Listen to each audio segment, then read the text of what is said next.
Welcome back to On the Move with Victor Shi. This is Victor Shi. It is Monday, January 23rd. Around the world, we're seeing concerning and a dangerous spread of far-right extremism and leaders who are wielding their power in, I think, really authoritarian ways. The most recent example of that was in Brazil, where thousands of supporters of former President Bolsonaro stormed the Capitol building, mirroring pretty much what happened here in America just over 2 years ago on January 6th, 2021. Today, we're going to be talking about what appears to be a growing number of countries that are going further and further to the right.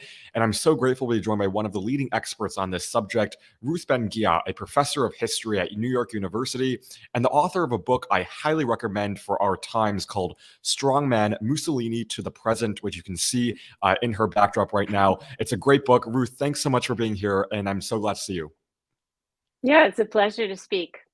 So I want to start off by asking you about what's happening here at home, because there's a lot to be concerned about. And it's been 2 years since Trump left office. Republicans are now in control of the House. Based off of how you're reading things and seeing things, how concerned are you, and how concerned should we all be about the Republican Party and the threat that they pose right now?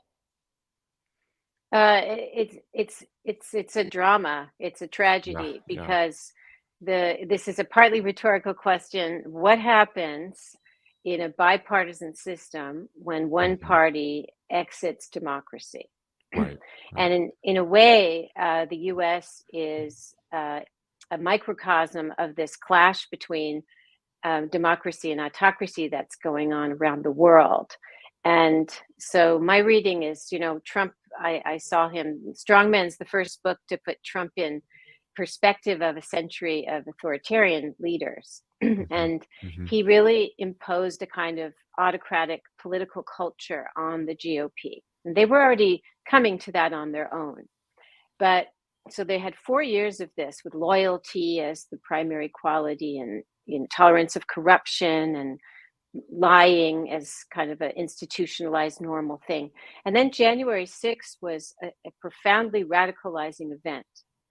And on January 7th, the GOP could have gone back toward the center and disavowed this violent coup attempt. Mhm. And instead, Right. it doubled down. And so where we are now is a result of that very fateful decision. And so we've had a cycling up of extremism. We have extremists who are lawmakers now, and Mhm. so they're an autocratic party, is what I'm trying to say. So I want to ask you a follow-up question to that, which is, I mean, there's a lot of talk about the threat that Trump poses, but based off of what we saw over the last few years, how big of a threat do his enablers pose? Those in the Republican Yeah. Party who refuse to speak out, who, like you said, who had every opportunity to call out his violence and what he did on January 6th, on January 7th, and the days and months and I guess years after. How big of a threat do they pose? And I guess, is Trump losing support now that he's I guess not in office anymore?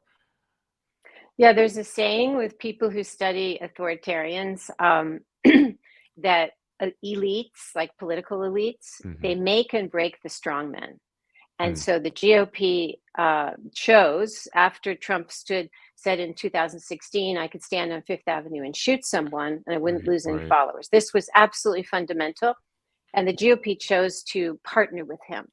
And when sadly, from fascism onward, when a political party chooses to throw their lot in with a leader like that, they make a kind of authoritarian bargain, and they're Mhm. going to support him no matter what he does. And in history, it takes even again two impeachments, a Right, coup yeah, attempt, and many of them are still there with him yeah, because this mhm. this bond is so strong. And that's what we're seeing. So his enablers have been the ones to allow his big lie to succeed, Right. allow his personality cult to continue, and allow his influence to continue. It is, we can go into why it's fading a little bit now, but we should never discount somebody like Trump. Yeah. So I want you to put the current Republican Party into context for us because we mentioned his enablers. I mean, his enablers are right now serving in Congress on key committees. Marjorie Taylor Greene, Lauren Boebert are both on the Oversight Committee. Paul Gosar, a bunch of these insurrectionists are on really, I think, important committees and what would have been a normal Congress. But now they're launching investigations into Biden and his administration and Democrats. And they formed this subcommittee called the Weaponization of Government Act, and they're also Yeah. slowly continuing to chip away at voting rights and abortion rights and other rights. And so I'm wondering, in this kind of span of US history, have we ever seen the Republican Party act like this before? I mean, I know there have been kind of rough moments in US history, but is this kind of reaching a point where, I mean, it's reaching a dangerous point for democracy and the survival of it? I'm not a US historian, so I Mhm. can't really go into US history to answer this, Sure. but as somebody who has grown up here and Mhm. observed, Mhm. this is a qualitative break because Trump was different. This is my reading, and I talk about it in Strongman. He was really Uh-huh. different than any president we ever had before, Republican or Democrat. His goals were different. And one of Mm. his goals was to radicalize people, make a big tent for all kinds of extremists, to make money off the presidency, and to exert a kind of autocratic power and Right. wreck democracy in the US. So, this, based on this is how we got to a situation that I call the upside down world of authoritarianism. When you have extremists who are on the oversight committee, Mm. when you have corrupt people, you have a fraudster like George Santos, Ugh, who's on yeah. the small business committee. Yeah. So all of these kind of perverse, paradoxical things, they are normal in authoritarian states. And at everything the GOP is doing right now, it's like ticking off the things that I wrote about in this book. I'm like, Right. oh Oh, no, another one. yeah. But it's I think it's come to public attention with these appointments. How can somebody like a conspiracy theorist like Marjorie Taylor Greene be on the House Oversight Committee? Because Mhm. the Mhm. goal of Trump and now the GOP is to shut down the bedrock democratic principles of accountability, Yeah. transparency, and investigate the investigators. Right. I have a political newsletter, Lucid, on Yep. threats to democracy, a Substack newsletter. And last year I wrote that they were going to investigate the investigators. It's the Yeah. revenge. It's terrifying, and they say these things out loud, which is the scariest part. And I hope that more people are paying attention to this. And I actually have a question on George Santos, who you just mentioned, which is, I mean, there's this like complete normalization of lying now in the Republican Party. I Yeah. think the current estimate in the House of Representatives of people who came out and called for him to resign, I think are 6 or 7 or 8. I mean, just not many people at all. I'm wondering, based off Yeah. of what you've studied in authoritarian regimes and movements and far right extremism, how typical and how essential is this kind of disregard for truth and facts? It it's one of the bases of everything. And what Hmm. happens is authoritarians nowadays they come to power more often through elections, and even when they're running for office, they start attacking the press, Hmm. which is the first Yeah. step of dismantling truth. And Right. lying in like the big lie is not only propaganda; it's a form of corruption. Yeah. It's actually refusing to concede. And so once you go down that path, and they're all implicated in it. And also the GOP, I should have said this before, the GOP is in panic mode. It's in a Hmm. Hmm. massive criminal cover up for January 6th and what came before it, trying to overthrow the election. And so when they're all complicit, they can't denounce. The reason that I think I'm still working out my ideas on this. I think the reason they're not saying more about George Santos is they're all complicit with lies. They're all Hmm. complicit with Yeah. fraud. Yeah. And remember that one of the criminal referrals that the January 6th committee made about Trump was defrauding the US government. Yeah. And Yeah. fraud is how Santos is a very Trumpian creation. I wrote a piece about this in my newsletter. He wouldn't have had a fortune in politics now without the example of Trump. But Hmm. if they denounce him, it's like opening a Pandora's box on themselves. Right. Wow, that's really terrifying. So one of the most Sorry. concerning, no, all good. And we'll get to a more hopeful question at the end. But one of the things I'm most concerned about, I mean, you mentioned propaganda and what they're able to do to convince voters. Can you explain that a little bit more? I mean, what is in the Republican messaging and how they communicate with voters? rhetorically, or maybe it's like the substance of their message, gets voters to believe in this type of stuff. I mean, like George Santos lying, I mean, COVID vaccines, the election. Is it just Yeah. that voters don't have enough civic literacy, or is it that Republicans are just really good at messaging? How do they manage to win over so many supporters? They have a formidable propaganda machine that Democrats with a small d and progressive have nothing to match Fox News and its Mm-hmm. the universe around it.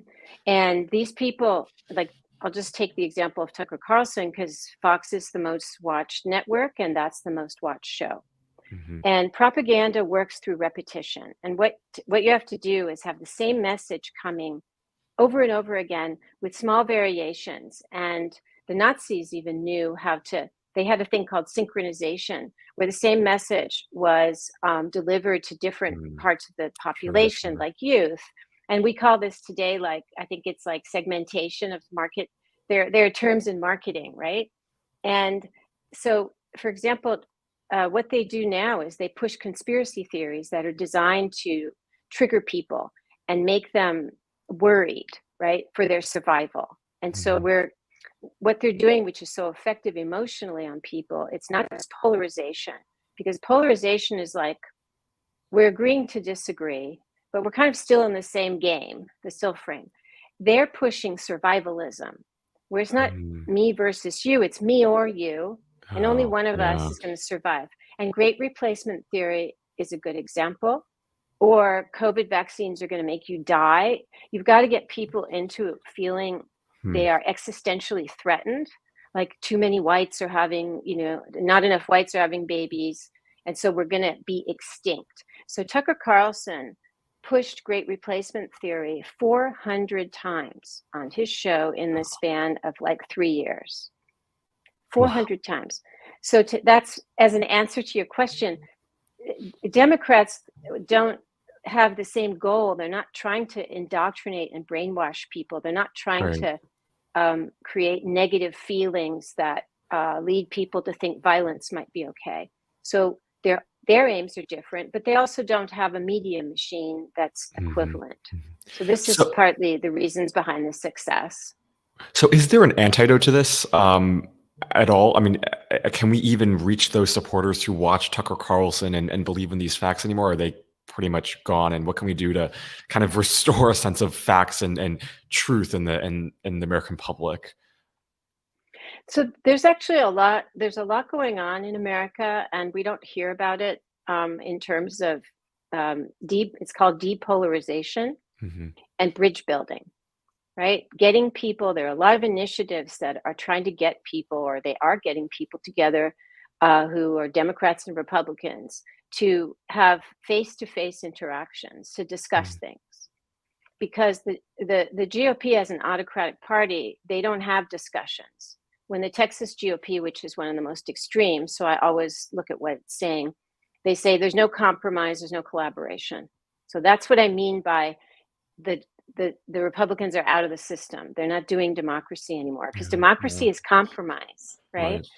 But there's a lot going on in terms of trying to get people together to discuss. And what's interesting is the research from people who work in disinformation, cults, and also people like me who study authoritarian cults. It all leads to the same conclusion. If you have, a lot of us have like family members where they're just gone, right? The Mhm. disinformation tunnel. We might be very tempted to cast them off. They're spouting their racist, what. But that's the wrong thing to do. You have to keep them close and keep a relationship with them so that when Yeah. they're ready to start doubting, you're there. Because if you cast them off, they'll just go further into the tribe. And that's what Mhm. Trump was very Mhm. successful with his rallies. It was like a tribe, it was like a party, and you could feel safe with other racists Yeah, or yeah. whatever. So there is a lot going on, and I do wish that the media would, let people know how much is going on because it's actually very hopeful. Yeah, no, that is definitely helpful. And one of the things that you mentioned, and I would love to get your take on this, and I don't know if you've seen this before, but I recently read this piece by Brene Brown, who studies emotions and vulnerability and different, just I guess, human emotions, and she was saying this one thing about how Trump and Republicans are able to reach their supporters, which is Yep. near versus far enemy emotion. So basically, we all know how to distinguish between love and hate are polar opposites of different emotions, but Trump, he's able to channel the near enemy, which for Brene Brown, she mentioned that what masquerades as connection is actually control, and he's able to Yeah. control his audience through that near enemy connection. Do you think that's accurate, and how Trump and Republicans are able to kind of weaponize different emotions in just really small ways to end up, I guess, winning them over? Yes, but Trump in particular, and I have a lot about this in Strongmen because these guys and their imitators, they Mhm. not only they use whatever information technology is out there, the cutting edge, to have a direct channel with their followers, unmediated connection. Hmm. And that builds loyalty. And they also express care. They use emotions. Trump used to tell, like, I think he still does sometimes, his followers that he loves them. Hmm. Even on Yeah. January 6th, when he was Right. trying to Right. finally agreed to try and get, he said, I love you and our journey's just beginning. Hmm. So this expression of caring, of course, it's simulated, right? It is all about control. But many authoritarians use this. Another person who's really skilled is Modi in India. Hmm. He Instagrams his life. Everybody should check out his IG account. And he also used holograms early on when he was Hmm. running for office to appear like godly and everywhere. But he uses he's like the man of the people, and he depicts himself doing yoga on his Instagram. And so this is extremely effective. Yeah. And Democrats with a small d around the world, they don't do that as much. No, no, not at all. Well, I have one last question for you, which is to end on a more hopeful note. Based off of what you've studied and kind of the response to authoritarianism and fascism, what's the best way for American voters and the public to respond to this? Yeah, I think, people have to get engaged in ways that maybe they are not. I don't know. Your generation is doing a really good job of this, and we know from the turnout for the midterms. And it's really interesting. I have a chapter on resistance in my book, and I was like hugely relieved by the time I got to that chapter. And one of the messages is all around the world, who's been in the forefront is young people. That's because it's their futures, right? That are at stake. They're the ones who are going to be told, their reproductive rights, or now it's this existential threat of climate, right? I don't have to tell you. So, but everyone of every age needs to really mobilize to get people registered. I'm still haunted by, yeah, Biden won, and Mhm. protests and Mhm. Black Lives Matter involved 20 million people that had something to do with it, but 80 million people didn't vote. Yeah. Yeah. So there are people who are a little maybe more cynical and say you can't vote your way out of this, but that's one thing that people can do.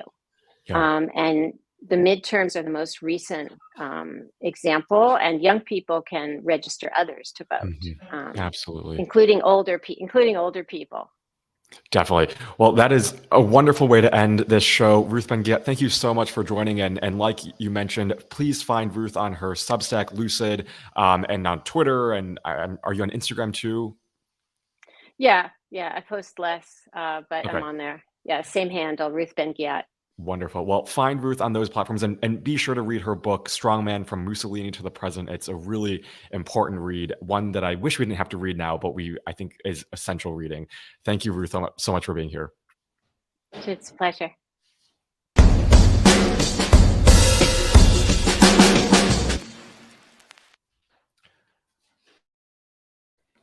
Okay, so there are a couple of things that we want to get into right now before we end the show. The first is, as we probably have all heard yesterday, there was a shooting in Monterey Park in Los Angeles, California, that left at least so far 10 people dead. This happened on Lunar New Year. It was right after the celebration, and this, what they now know, is basically a 72-year-old Asian person gunned the scene and basically left 10 people dead, dozens injured. It's just a really sad way to start the Lunar New Year. Yesterday, thank goodness, authorities caught the man. He dealt a self-inflicted injury and died right before he could be brought in. But it's just one of those tragic events that shows one. I mean, this continued violence in America, this out of hand gun problem that we have. And to me, I mean, I'm saddened for this community, Monterey Park, which is a place in LA I've actually never been to, but I was reading up on the stats, and over 60% of the population is Asian. So this is going to definitely have a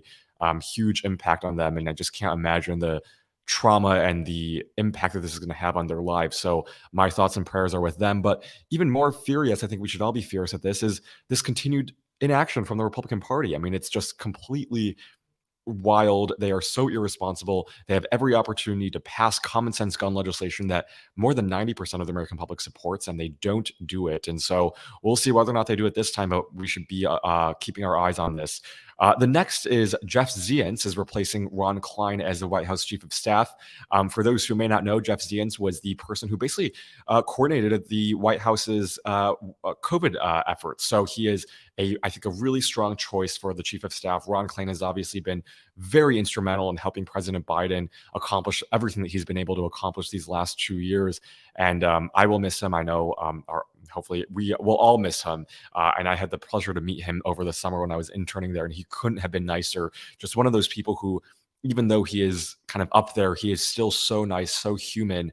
And, I know that he will definitely need this well-deserved rest, because being a chief of staff is not easy at all. I know Jeff Zients will be a great person to replace him. And one last thing is, right before we went on air, Representative Ruben Gallego is now running for the U.S. Senate against Kirsten Sinema. He teased this on Friday, and now this morning he made his official announcement, which you guys, if you haven't checked out his announcement video, you should definitely check it out. He is a very, very strong candidate.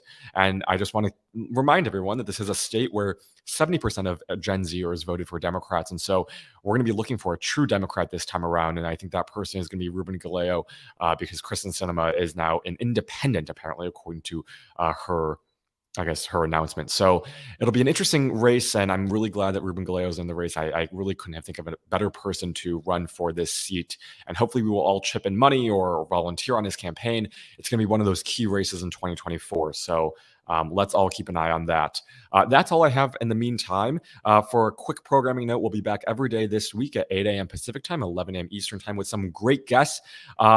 Wednesday, we have Stuart Stevens from the Lincoln Project. Thursday, we have Representative Pramila Jayapal, who I'm sure you have all seen, who is a force in the House. You don't want to miss that. And then on Friday, we're going to have the person who ran against Lauren Boebert in Colorado and who lost just by a little over 500 votes in this last election. He is Adam Frisch. He's going to be joining me on Friday, and we'll also have a special guest tomorrow, so you don't want to miss that. So again, every day at 8 a.m. Pacific time, 11 a.m. Eastern time, right here on youtube.com/Politicon. You can find On the Move every single day. Be sure to like and subscribe so you don't miss a single episode, and I will see you all tomorrow. Have a great rest of your Monday.